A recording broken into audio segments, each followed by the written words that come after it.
Hello everyone, it's my privilege to bring this week's Connect and Reflect to you, and I've been considering the book of Ecclesiastes, especially a section that is titled in my book, The Advantages of Companionship.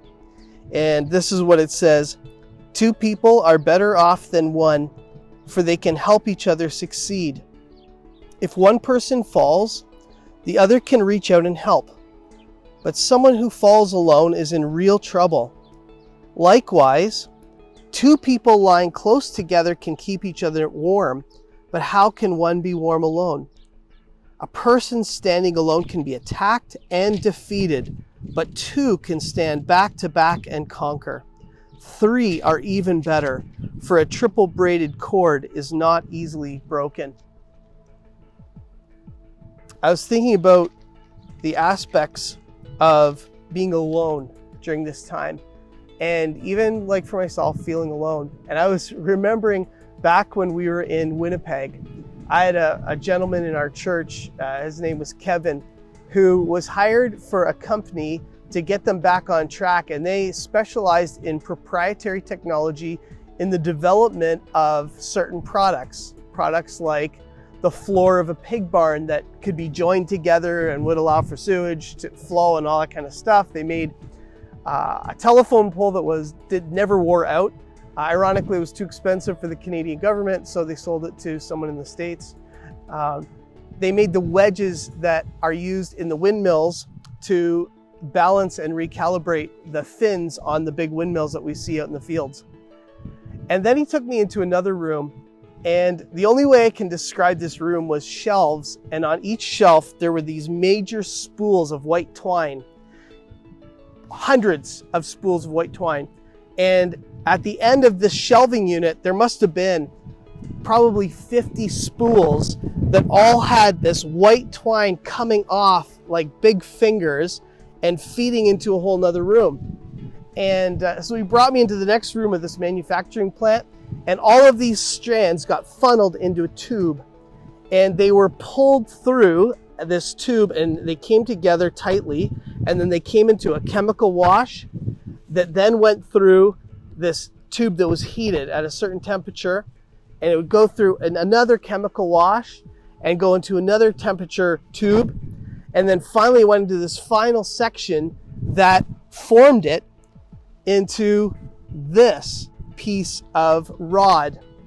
And he had given me this piece of rod in his office. He said, I want you to try to break it. And at first, you don't want to break someone who's being kind to you. You don't want to break their toys. So I'm like, no. He goes, listen, it's lighter than steel and it's stronger than steel. He goes, if you can break that, it would be the first.